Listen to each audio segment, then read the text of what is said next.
श्री शिवाय नमस्तुभ्यम। स्वागत है आप सभी का महाशिव पुराण के दूसरे दिन की कथा में।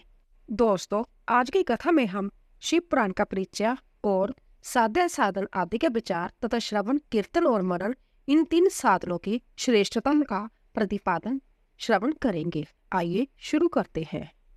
शिव पुराण का परिचय। सूत जी कहते हैं, साधु महात्माओं, आपने बहुत अच्छी बात पूछी है। आपका जब प्रश्न तीनों लोगों का हित करने वाला है, मैं गुरुदेव व्यास का स्मरण करके आप लोगों के स्नेहवश इस विषय का वर्णन करूंगा। आप आदर पूर्वक सुने। सबसे उत्तम जो शिव पुराण है वह वेदांत का सार सर्व है तथा वक्ता और श्रोता का समस्त पाप राशियों से उद्धार करने वाला है। इतना ही नहीं, मैं परलोक में परमार्थ वस्तु को देने वाला है। कली की कलम राशि का विनाश करने वाला है। उसमें भगवान शिव के उत्तम यश का वर्णन है। ब्राह्मणों, धर्म, अर्थ, काम और मोक्ष, इन चारों परमार्थों को देने वाला वह पुराण सदा ही अपने प्रभाव की दृष्टि से वृद्धि या विस्तार को प्राप्त हो रहा है। उस सर्वोत्तम शिव पुराण के अध्ययन मात्र से वह कलयुग के पाप सख्त जीव श्रेष्ठतम गति को प्राप्त हो जाएंगे। कलयुग के महान उत्पात तभी तक जगत में निर्भय होकर विचरेंगे जब तक जहाँ शिव पुराण का उदय नहीं होगा। इसे वेद के तुल्य माना गया है। इस वेद कल्प पुराण का सबसे पहले भगवान शिव ने ही प्रणयन किया था। बुंदेश्वर संहिता, रुद्र संहिता, विनायक संहिता, उमा संहिता, मात्र संहिता, एकादश रुद्र संहिता, कैलाश संहिता, शतरुद्र संहिता, कोटि रुद्र संहिता, सहस्र कोटि रुद्र संहिता, वायव्य संहिता तथा धर्म संहिता, इस प्रकार इस पुराण के 12 वेद या खंड है।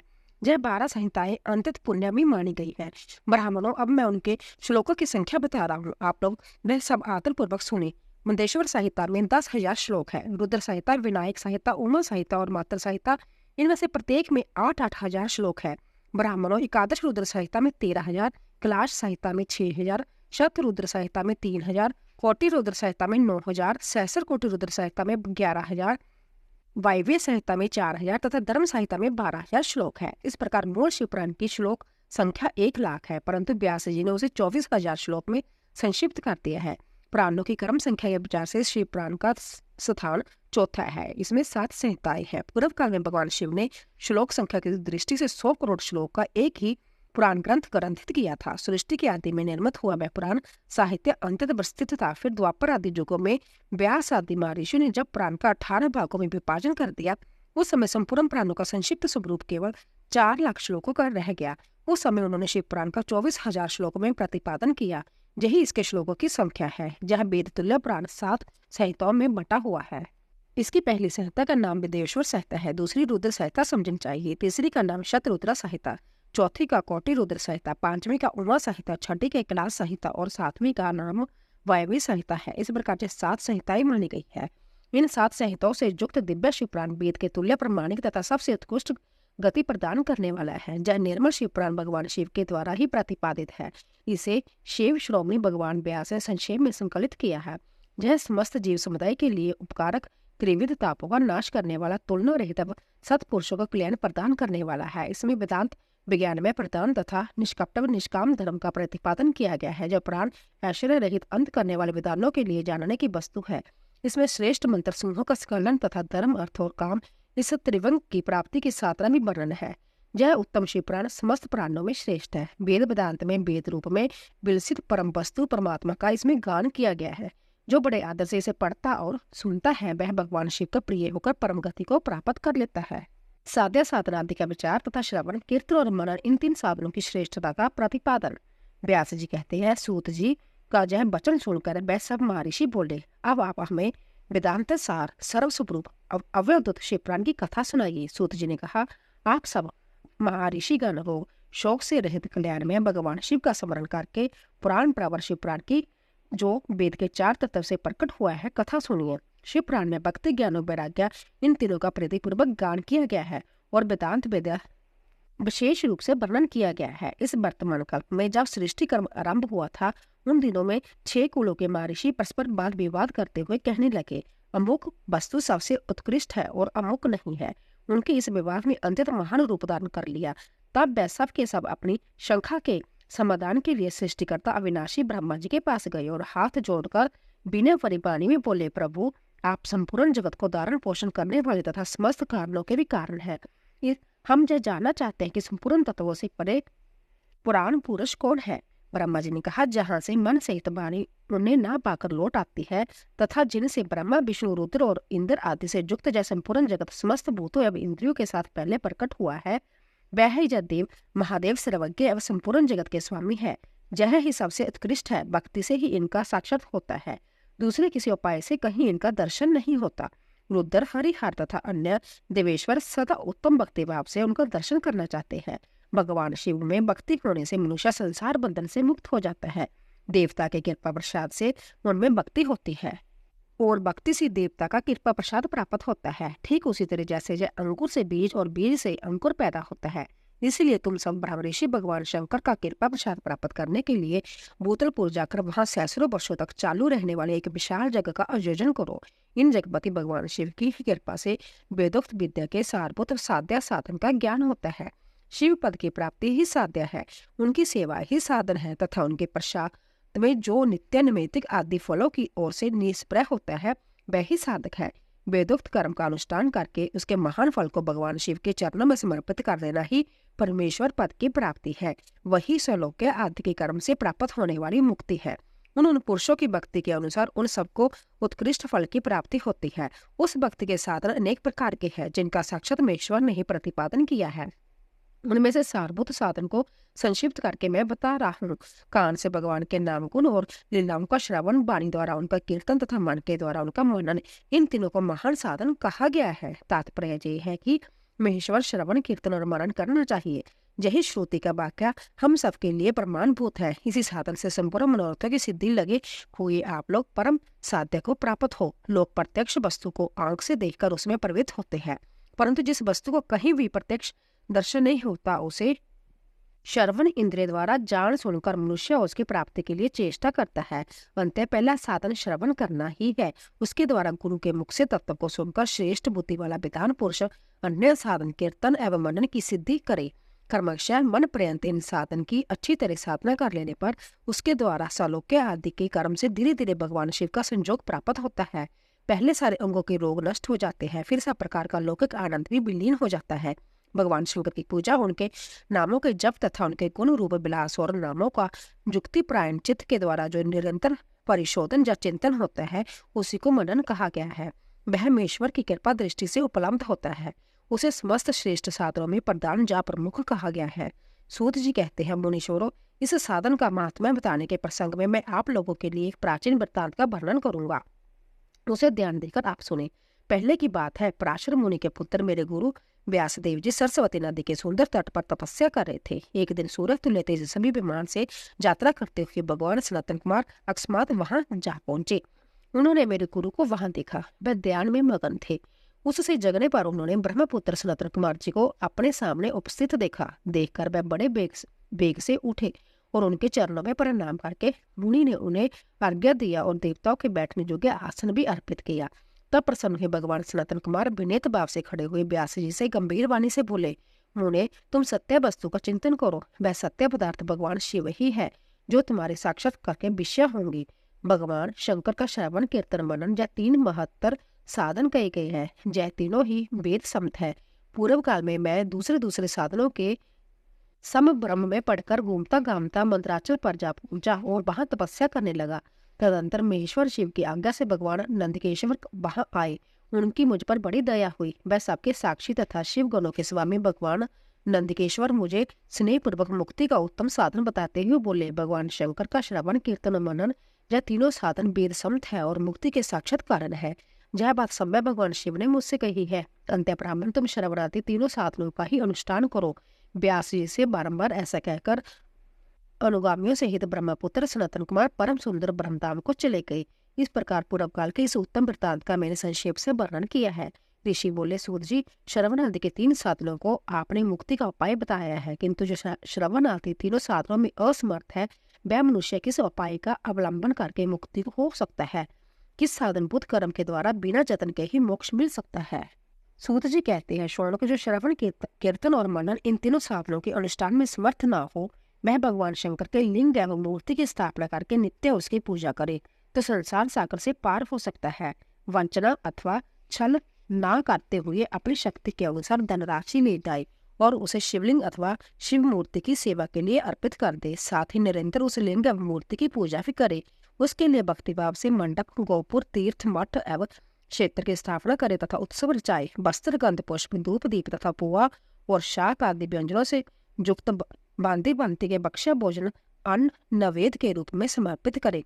शतर, दवचा, व्यंजन, चामर तथा अन्य अंगों सहित राजोपचार की बांती सब समान भगवान शिव के लिंग एवं मूर्ति को चढ़ाए। प्रदक्षिणा, नमस्कार तथा यथाशक्ति जप करे। आवाहन से लेकर विसर्जन तक सारा कार्य प्रतिदिन भक्तिभाव से संपन्न करे। इस प्रकार शिवलिंग अथवा शिव मूर्ति भगवान शंकर की पूजा करने वाला पुरुष श्रवण आदि साधनों का अनुष्ठान न करे तो भी भगवान शिव की प्रसन्नता से सिद्धि प्राप्त कर लेता है। पहले के बहुत के महात्मा पुरुष लिंग तथा शिव मूर्ति की पूजा करने मात्र से भव बंधन से मुक्त हो चुके हैं। ऋषियों ने पूछा, मूर्ति में ही स्वतंत्रता देवताओं की पूजा होती है, लिंग में नहीं, परंतु भगवान शिव की पूजा सब जगह मूर्ति में और लिंग में भी क्यों की जाती है? सूत जी ने कहा, मुनीश्वरों, तुम्हारा जय प्रश्न तो बड़ा ही पवित्र और अंतत अद्भुत है। इस विषय में महादेव जी ही वक्ता हो सकते हैं। दूसरा कोई पुरुष कवि और कहीं भी इसका प्रतिपादन नहीं कर सकता। इस प्रश्न के समाधान के लिए भगवान शिव ने जो कुछ कहा है और उसे मैंने गुरु जी के मुख से जिस प्रकार सुना है उसी तरह समर्श वर्णन करूंगा। एकमात्र भगवान शिव ही ब्रह्मा रूप होने के कारण निष्कल निराकार कहे गए हैं। रूपवान होने के कारण उन्हें सकल भी कहा गया है, इसीलिए वह सकल और निष्कल दोनों ही है। शिव के निष्कल निराकार होने का कारण भी उनकी पूजा का आधारभूत लिंग भी निराकार ही प्राप्त हुआ है, अर्थात शिवलिंग शिव के निराकार स्वरूप का प्रतीक है। इसी तरह शिव के सकल या साकार होने के कारण उनकी पूजा का आधारभूत विग्रह साकार प्राप्त होता है, अर्थात शिव का साकार विग्रह उनके साकार स्वरूप का प्रतीक होता है। सकल और अकल समस्त अंग आकार सहित साकार और अंग आकार से सर्वथा रहित निराकार है। रूप होने से भी ब्रह्मा शब्द से कहे जाने वाले परमात्मा है। यही कारण है कि सब लोग लिंग निराकार और मूर्ति साकार दोनों में ही सदा भगवान शिव की पूजा करते हैं। शिव से बिन जो दूसरे देवता है वह साक्षात ब्रह्मा नहीं है, इसलिए कहीं भी उनके लिए निराकार लिंग नहीं उपलब्ध होता। पूर्व काल में बुद्धिमान ब्रह्मपुत्र सनातन कुमार मुनि ने मंत्राचल पर नंदिकेश्वर से इसी प्रकार का प्रश्न किया था। सनातन कुमार बोले, भगवान शिव से बिन जो देवता है उन सब की पूजा के लिए स्वतः प्राय बेर मूर्ति मात्र ही अधिक संख्या में देखा और सुना जाता है। केवल भगवान शिव की ही पूजा में लिंग और बेर दोनों का प्रयोग देखने में आता है। अंत कल्याण में नंदिकेश्वर इस विषय में जो तत्व की बात हो उसे मुझे इस प्रकार बताइए जिससे अच्छी तरह समझ में आ जाए। नंदिकेश्वर ने कहा, निष्पाप ब्रह्म कुमार, आपके इस प्रश्न का हम जैसे लोगों के द्वारा कोई उत्तर नहीं दिया जा सकता, क्योंकि यह गोपनीय विषय है और लिंग साक्षात ब्रह्म का प्रतीक है।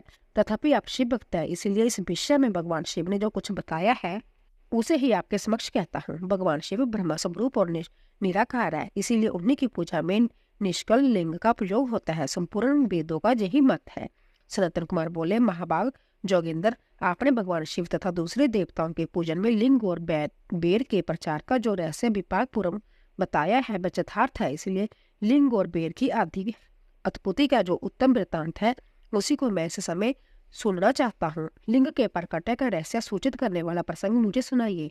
इसके उत्तर में नंदिकेश्वर ने भगवान महादेव निष्कल स्वरूप लिंग के आविर्भाव का प्रसंग सुनाना आरंभ किया। उन्होंने ब्रह्मा तथा विष्णु के विवाह, देवताओं की व्याकुलता एवं चिंता, देवताओं का दिव्य कैलाश शिखर पर गमन, उनके द्वारा चंद्रशेखर महादेव का 57 देवताओं से प्रेरित हुए महादेव जी का ब्रह्मा और विष्णु के विवाह स्थल में आगमन तथा दोनों के बीच में निष्कल आदि अंतरित भीषण अग्निस्तंभ के रूप में उनका आविर्भाव आदि प्रसंगों की कथा कही। तदंतर श्री ब्रह्मा और विष्णु दोनों के द्वारा उस ज्योतिमय स्तंभ की ऊंचाई और गहराई का था लेने की चेष्टा एवं केतकी पुष्प के शाप वरदान आदि के प्रसंग भी सुनाए। महेश्वर ब्रह्मा और विष्णु को अपने निष्कल और सकल स्वरूप का परिचय देते हुए लिंग पूजन का महत्व बताना। नंदिकेश्वर कहते हैं, तदंतर मैं दोनों ब्रह्मा और विष्णु भगवान शंकर को प्रणाम करके दोनों हाथ जोड़कर उनके दाएं बाएं भाग में चुपचाप खड़े हो गए। फिर उन्होंने वहां साक्षात प्रकट पूजनीय महादेव जी को श्रेष्ठ आसन पर स्थापित करके पवित्र पुरुष वस्तु द्वारा उनका पूजन किया। दीर्घ काल तक अविकृत भाव से स्थिर रहने वाली वस्तु को पुरुष वस्तु कहते हैं और अल्पकाल तक ही टिकने वाली क्षण भंगुर वस्तुएं प्राकृतिक वस्तु कहलाती है। इस तरह वस्तु के लिए दो भेद जानने चाहिए। किन पुरुष वस्तुओं से उन्होंने भगवान शिव का पूजन किया जाए बताया जाता है। हार, नुपुर, क्यूर, किरीट, मणिमय, कुंडल, जोगोपवीत, उत्तरीय वस्त्र, पुष्पमाला, रेशमी वस्त्र, हार, मुद्रिका, पुष्प, तांबूल, कपूर, चंदन एवं अंगूर का अनुलेप, धूप दीप श्वेत शस्त्र व्यंजन ध्वजा चंवर तथा अनन्य दिव्य अपारों द्वारा जिनका विभव वाणी और मन की पहुंच से परे था, जो केवल पशुपति परमात्मा के ही योग्य थे और जिन्हें पशु कदापि नहीं पा सकते थे, उन दोनों ने अपने स्वामी महेश्वर का पूजन किया। सबसे पहले वहां ब्रह्मा और विष्णु ने भगवान शंकर की पूजा की। इससे प्रसन्न हो भक्तिपूर्वक भगवान शिव ने वहां नम्र भाव से खड़े हुए उन दोनों देवताओं से मुस्कुराकर कहा। महेश्वर बोले, पुत्रों, आज का दिन एक महान दिन है। इसमें तुम्हारे द्वारा जो आज मेरी पूजा हुई है, इससे मैं तुम लोगों पर बहुत प्रसन्न हूँ। इसी कारण यह दिन परम पवित्र और महान से महान होगा। आज की यह तिथि शिवरात्रि के नाम से विख्यात होकर मेरे लिए परम प्रिय होगी। इसके समय से जो मेरे लिंग निष्कल अंग आकृति से रहित निराकार स्वरूप के प्रतीक बेर सकल साकार रूप से प्रतीक विग्रह की पूजा करेगा, वह पुरुष जगत की सृष्टि और पालन आदि कार्य भी कर सकता है। जो शिवरात्रि को दिन रात निराहार एवं जितेंद्रिय रहकर अपनी शक्ति के अनुसार निश्चल भाव से मेरी यथोचित पूजा करेगा, उसको मिलने वाले फल का वर्णन सुनो। 1 वर्ष तक निरंतर मेरी पूजा करने पर जो फल मिलता है, वह सारा फल केवल शिवरात्रि को मेरा पूजन करने से मनुष्य तत्काल प्राप्त कर लेता है। जैसे पूर्ण चंद्रमा का उदय समुद्र की वृद्धि का अवसर है, उसी प्रकार जय शिवरात्रि तिथि मेरे धर्म की वृद्धि का समय है। इस तिथि में मेरी स्थापना आदि का मंगलमय उत्सव होना चाहिए। पहले मैं जब ज्योति में सतम्भ रूप से प्रकट हुआ था, वह समय मार्गशीर्ष मास में आर्द्रा नक्षत्र से युक्त पूर्णमासी या प्रतिपदा था। जो पुरुष मार्गशीर्ष मास में आर्द्रा नक्षत्र होने पर पार्वती सहित मेरा दर्शन करता है अथवा मेरी मूर्ति या लिंग की ही जानकी करता है, वह मेरे लिए कार्तिकेय से भी अधिक प्रिय है। उस शुभ दिन को मेरे दर्शन मात्र से ही पूरा फल प्राप्त होता है। यदि दर्शन के साथ साथ मेरा पूजन भी किया जाए तो इतना अधिक फल प्राप्त होता है कि उसका वाणी द्वारा वर्णन नहीं हो सकता। वहां पर मैं लिंग रूप से प्रकट होकर बहुत बड़ा हो गया था। अंत उस लिंग के कारण यह भूतल लिंग स्थान के नाम से प्रसिद्ध हुआ। जगत के लोग इसका दर्शन और पूजन कर सके, इसके लिए यह अनादि और अनंत ज्योति स्तंभ अथवा ज्योतिमय लिंग अंततः छोटा हो जाएगा। यह लिंग सब प्रकार के भोग सुलभ कराने वाला तथा भोग और मोक्ष एकमात्र साधन है। इसका दर्शन स्पर्श और ध्यान किया जाए तो यह प्राणियों को जन्म और मृत्यु के कष्ट से छुड़ाने वाला है। अग्नि के पहाड़ जैसा जो यह शिवलिंग जहाँ प्रकट हुआ है, इसके कारण यह स्थान अरुणाचल नाम से प्रसिद्ध होगा, जहाँ अनेक प्रकार के बड़े बड़े तीर्थ प्रकट होंगे। इस स्थान में निवास करने या मरने से जीवों का मोक्ष तक हो जाएगा। मेरे 2 रूप है, सकल और निशकल।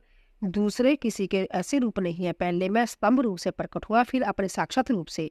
ब्रह्मा भाव मेरा निष्कल रूप है और महेश्वर भाव सकल रूप है। यह दोनों ही मेरे ही सिद्ध रूप है। मैं ही पर ब्रह्मा परमात्मा हूँ।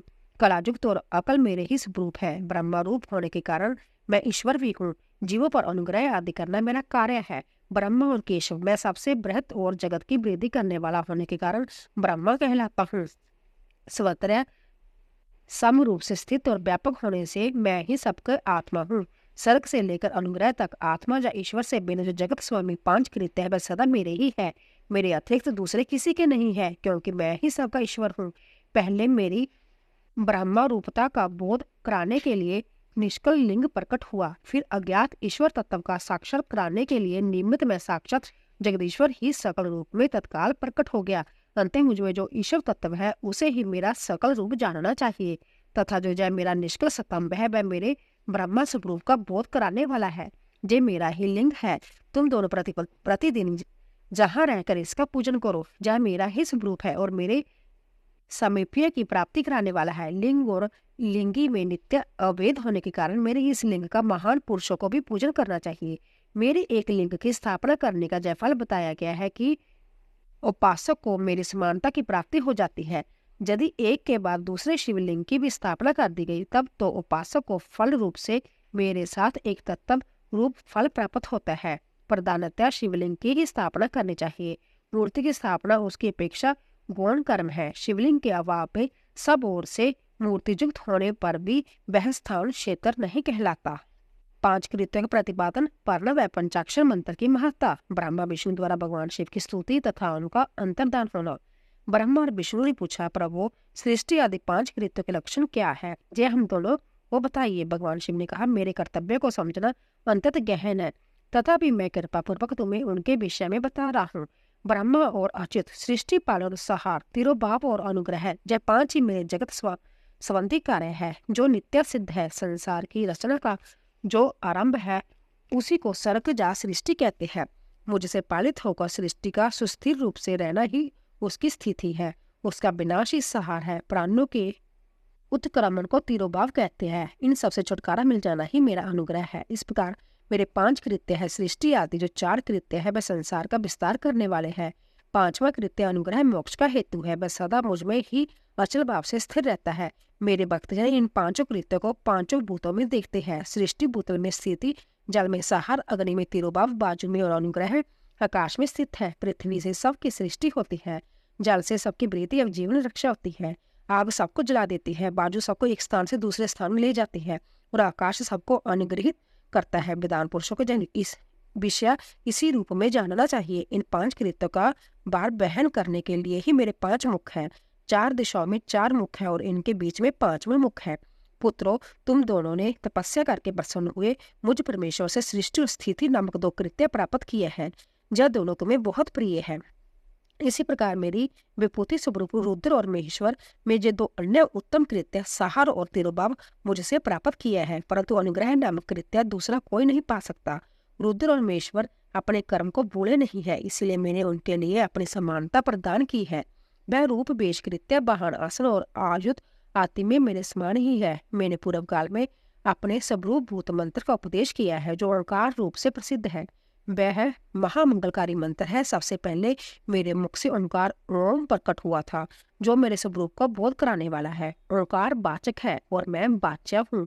यह मंत्र मेरा स्वरूप ही है। प्रतिदिन ओंकार का निरंतर स्मरण करने से मेरा ही सदा स्मरण होता है। मेरे उत्तरवर्ती मुख से अकार का, पश्चिम मुख से उकार का, दक्षिण मुख से मकार का, पूर्ववर्ती मुख से बिंदु का तथा मध्यवर्ती मुख से नाद का प्रकट हुआ था। इस प्रकार 5 अवयवों से युक्त ओंकार का विस्तार हुआ। इन सभी अवयवों से एकीभूत होकर वह प्रणव ओम नामक एक अक्षर हो गया। यह नाम रूपात्मक सारा जगत तथा वेद उत्पन्न स्त्री पुरुष वर्ग रूप दोनों कुल इस प्रणव मंत्र से व्याप्त है। यह मंत्र शिव और शक्ति दोनों का बोधक है। इसी से पंचाक्षर मंत्र की उत्पत्ति हुई है। जो मेरे सकल रूप का बोधक है, वह आकारादि कर्म से और मकारादि कर्म से क्रमशः प्रकाश में आया है। ओम नमः शिवाय यह पंचाक्षर मंत्र है। इस पंचाक्षर मंत्र से मात्र का वर्ण प्रकट हुआ है, जो 5 वेद वाले है। उसी से शिरो मंत्र सहित त्रिपदा गायत्री का प्रकट्य हुआ है। उस गायत्री से संपूर्ण वेद प्रकट हुए हैं और उन वेदों से करोड़ों मंत्र निकले हैं। उन मंत्रों से भिन्न भिन्न कार्यों की सिद्धि होती है, परंतु इस प्रणव पंचाक्षर से संपूर्ण मनोरथों की सिद्धि होती है। इस मंत्र समुदाय से भोग और मोक्ष दोनों सिद्ध होते हैं। मेरे सकल स्वरूप से संबंध रखने वाले सभी मंत्र साक्षात भोग प्रदान करने वाले शुभ कारक मोक्षप्रद है। नंदीश्वर जी कहते हैं, तदंतर जगदम्बा पार्वती के साथ बैठे हुए गुरुवर महादेव जी ने उत्तराभिमुख बैठे हुए ब्रह्मा और विष्णु को पर्दा करने वाले वस्त्र से आच्छादित करके उनके मस्तक पर अपना करकमल रखकर धीरे धीरे उच्चारण करके उन्हें उत्तम मंत्र का उपदेश किया। मंत्र तंत्र में बताई हुई विधि के पालन पूर्वक 3 बार मंत्र का उच्चारण करके भगवान शिव ने उन दोनों शिष्यों को मंत्र की दीक्षा दी। फिर उन शिष्यों ने गुरु दक्षिणा के रूप में अपने आप को ही समर्पित कर दिया और दोनों हाथ जोड़कर उनके समीप खड़े हो उन्होंने देवेश्वर जगत गुरु का स्तवन किया। ब्रह्मा और विष्णु बोले, प्रभु आप निष्कल रूप है, आपको नमस्कार है। आप निष्कल तेज से प्रकाशित होते हैं, आपको नमस्कार है। आप सबके स्वामी हैं, आपको नमस्कार है।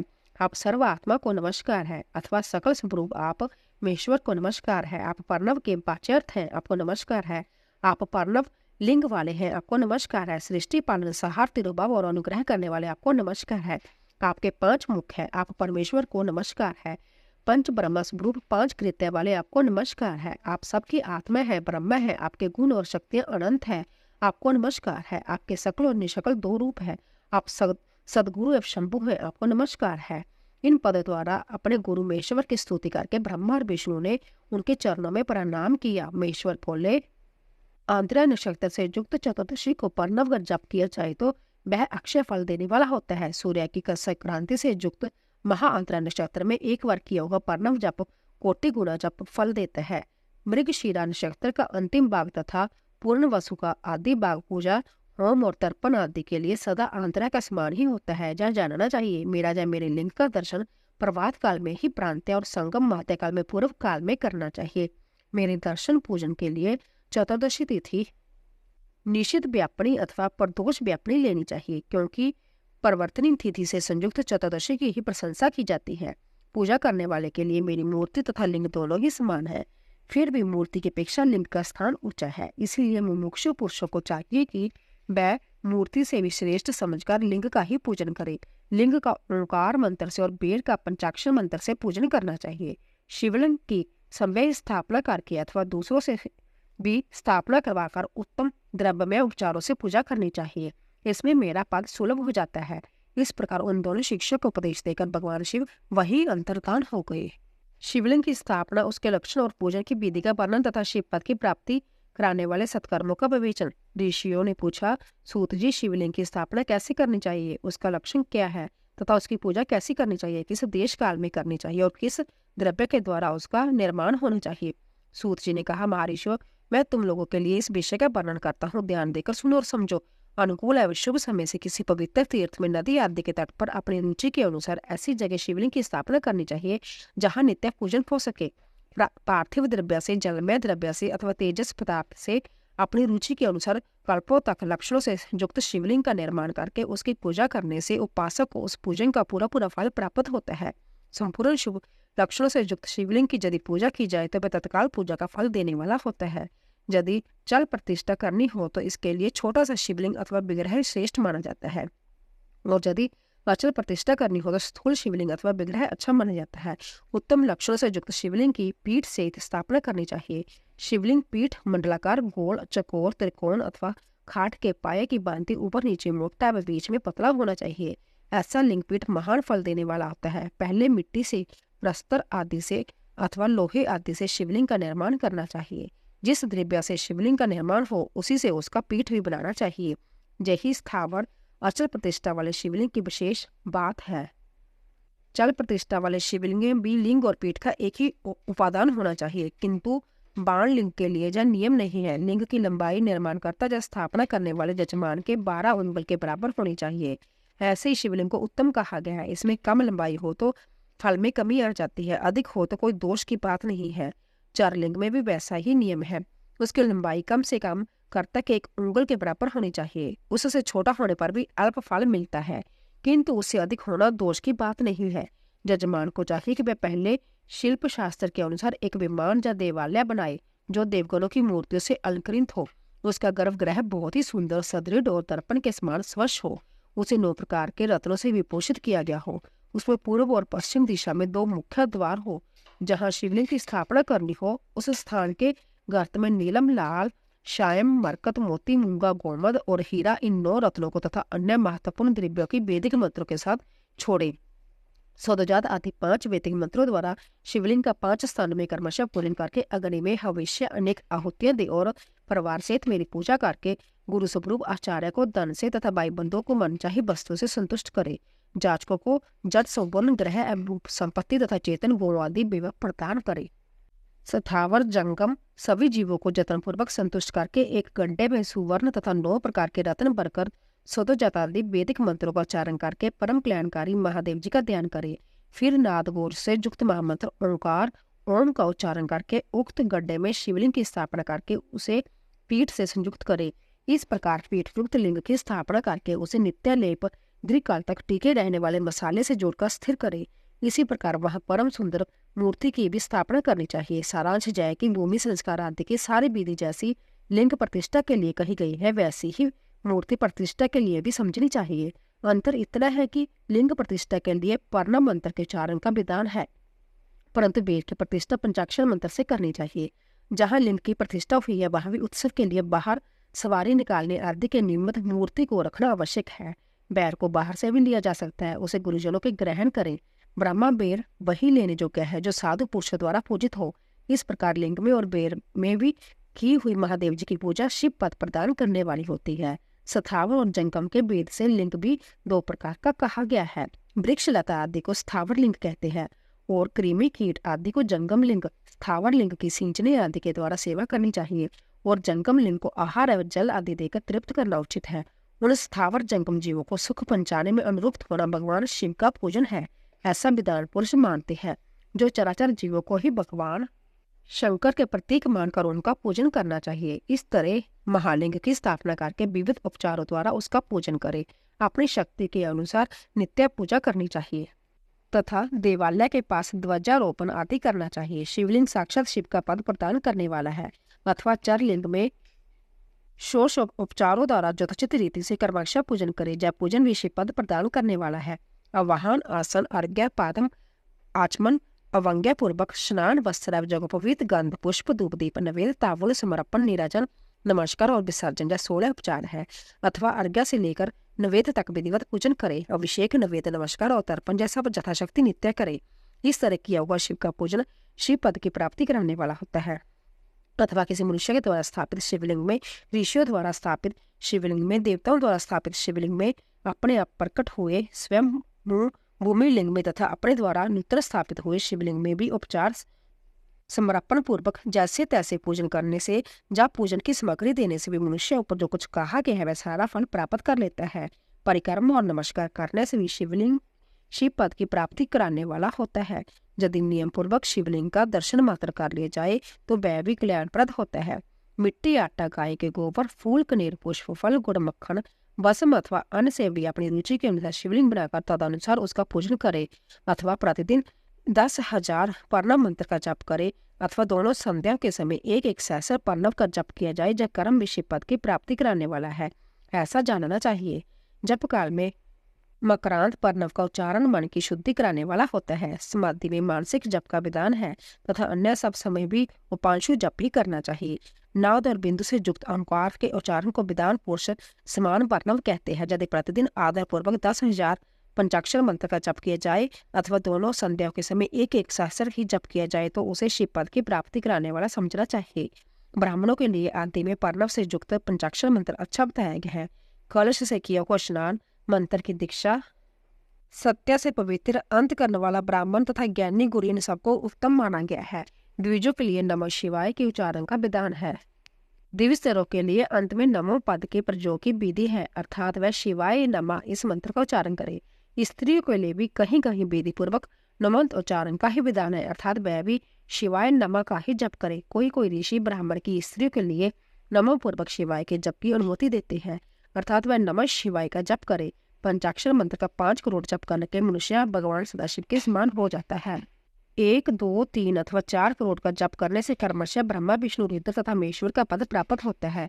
अथवा मंत्र में जितने अक्षर है उनका पृथक पृथक 1-1 लाख जप करे अथवा समस्त अक्षरों का एक साथ ही जितने अक्षर हो उतने लाख जप करे। इस तरह के जप को शिव पद की प्राप्ति कराने वाला समझना चाहिए। यदि 1000 दिनों में प्रतिदिन एक सहस्र जप के क्रमशः से पंचाक्षर मंत्र का 10 लाख जप पूरा कर लिया जाए तो और प्रतिदिन ब्राह्मण भोजन कराया जाए तो उस मंत्र से अविष्ट कार्य की सिद्धि होने लगती है। ब्राह्मण को चाहिए कि वे प्रतिदिन प्रातःकाल 1008 बार गायत्री का जप करे। ऐसा होने पर गायत्री क्रमशः शिव का पद प्रदान करने वाली होती है। वेद मंत्रों और वैदिक सूक्तों का भी नियम पूर्वक जप करना चाहिए। वेदों का पारायण भी शिव पद की प्राप्ति कराने वाला है ऐसा जानना चाहिए। अन्य जो बहुत से मंत्र है उनका भी जितने अक्षर है उतने लाख जप करे। इस प्रकार जो यथाशक्ति जप करता है वह क्रमशः शिव पद मोक्ष प्राप्त कर लेता है। अपनी रुचि के अनुसार किसी एक मंत्र को अपनाकर मृत्यु पर्यंत प्रतिदिन उसका जप करना चाहिए अथवा ओम इस मंत्र का प्रतिदिन 1 सहस्र जप करना चाहिए। ऐसा करने पर भगवान शिव की आज्ञा से संपूर्ण मनोरथ की सिद्धि हो जाती है। जो मनुष्य भगवान शिव के लिए फुलवाड़ी या बगीचे आदि लगाता है तथा शिव के सेवा कार्य के लिए मंदिर में झाड़ने बुहारने आदि की व्यवस्था करता है वह इस पुण्य कर्म को करके शिव पद प्राप्त कर लेता है। भगवान शिव के जो काशी आदि क्षेत्र है उनमें भक्ति पूर्वक नित्य निवास करे। वह जड़ चेतन सभी को भोग और मोक्ष देने वाला होता है। अंत्य विधान पुरुष को भगवान शिव के क्षेत्र में आमरण निवास करना चाहिए। पुण्य क्षेत्र में स्थित बावड़ी, कुआं और पोखरे आदि को शिव गंगा समझना चाहिए। भगवान शिव का ऐसा ही वचन है। वह स्नान, दान और जप करके मनुष्य भगवान शिव को प्राप्त कर लेता है। अंत्य मृत्यु पर्यंत शिव के क्षेत्र का आश्रय लेकर रहना चाहिए। जो शिव के क्षेत्र में अपने किसी मृत संबंधी का दाह, दशाह, मासिक श्राद्ध, सपिंडीकरण अथवा वार्षिक श्राद्ध करता है अथवा कभी भी शिव के क्षेत्र में अपने पितरों को पिंड देता है वह तत्काल सब पापों से मुक्त हो जाता है और अंत में शिव पद पाता है। अथवा शिव के क्षेत्र में 7, 5, 3 या एक ही रात निवास कर ले। ऐसा करने से क्रमशः शिव पद की प्राप्ति होती है। लोक में अपने अपने वर्ण के अनुरूप सदाचार का पालन करने से भी मनुष्य शिव पद को प्राप्त कर लेता है। वर्णानुकूल आचरण से तथा भक्तिभाव से वह अपने सत्कर्म का अतिशय फल पाता है। कामना पूर्वक किए हुए अपने कर्म के अविष्ट फल को शीघ्र ही पा लेता है। निष्काम भाव से किया हुआ सारा कर्म साक्षात शिव पद की प्राप्ति कराने वाला होता है। दिन के 3 विभाग होते हैं, प्रांतः, मध्याह्न और सायकाल। इन तीनों में क्रमशः एक एक प्रकार के कर्म का संपादन किया जाता है। प्रांतः काल को शास्त्र विहित नित्य कर्म के अनुष्ठान का समय जानना चाहिए।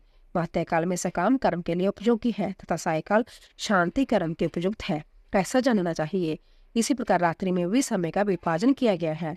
रात के 4 प्रहरों में जो बीच के 2 प्रहर है उन्हें निश्चित काल कहा गया है। विशेषतः उसी काल में की हुई भगवान शिव की पूजा अविष्ट फल को देने वाली होती है। ऐसा जानकर कर्म करने वाला मनुष्य यथोचित फल का भागी होता है। विशेषतः कलि युग में कर्म से ही फल की सिद्धि होती है।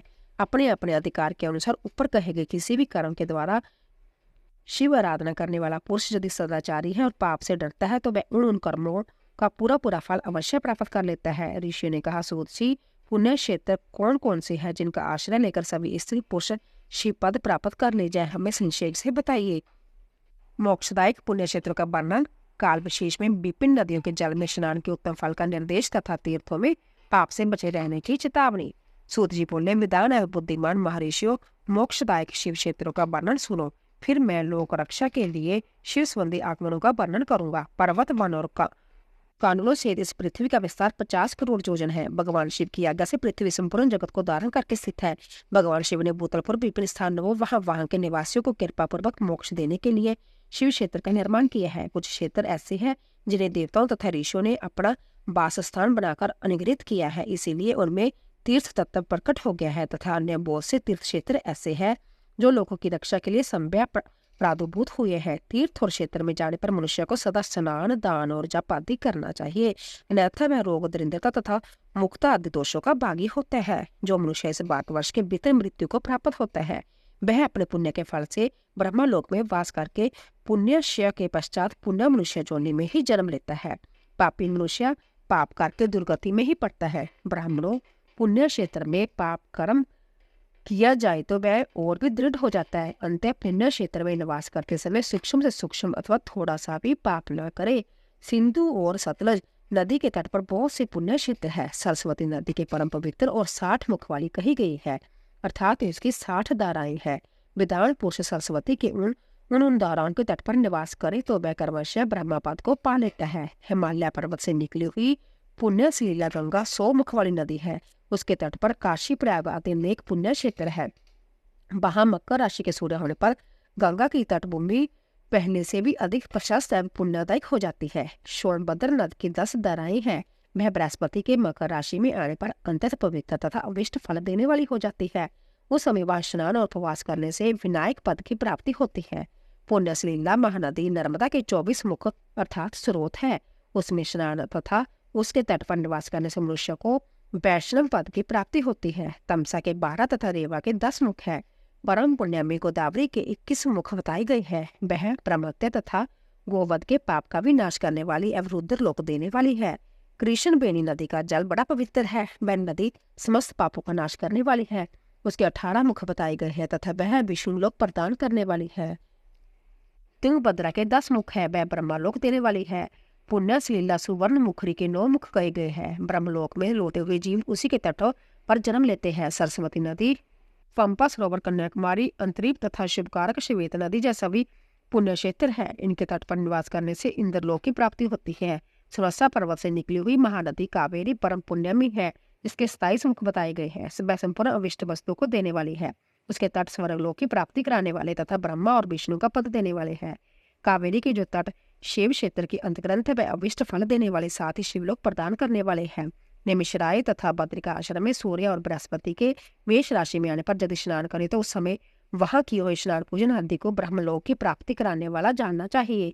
सिंह और कर्क राशि में सूर्य की संक्रांति होने पर सिंधु नदी में किया हुआ स्नान तथा केदार तीर्थ के जल का पान एवं स्नान ज्ञानदायक माना गया है। जब बृहस्पति सिंह राशि में स्थित हो उस समय सिंह की संक्रांति से युक्त भाद्रपद मास यदि गोदावरी के जल में स्नान किया जाए तो वह शिवलोक की प्राप्ति कराने वाला होता है।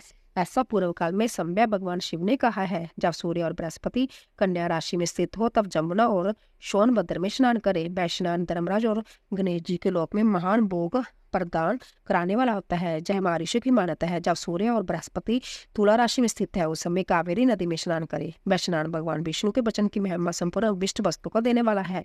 जब सूर्य और बृहस्पति वृश्चिक राशि आ जाए तब मार्गशीर्ष अगहन के महीने में नर्मदा के स्नान करने से श्री विष्णु लोक की प्राप्ति हो जाती है। सूर्य और बृहस्पति के धन राशि स्थित होने पर सुवर्णमुखी नदी के की ओर स्नान शिवलोक प्रदान कराने वाला होता है, जैसा कि ब्रह्मा जी का वचन है। जब सूर्य और बृहस्पति मकर राशि में स्थित हो उस समय माघ मास में गंगा जी में जल में स्नान करना चाहिए। ब्रह्मा जी का कथन है कि वह स्नान शिवलोक की प्राप्ति कराने वाला होता है। शिवलोक के पश्चात ब्रह्मा और विष्णु के स्थान में सुख भोगने पर अंत में मनुष्य को ज्ञान की प्राप्ति हो जाती है। माघ मास में तथा सूर्य की कुंभ राशि में स्थित होने पर फाल्गुन मास में गंगा जी के तट पर किया हुआ श्राद्ध, पिंडदान अथवा तिलोदक दान पिता और नाना दोनों कुलों के पितरों की अनेक पीढ़ियों को उद्धार करने वाला माना गया है।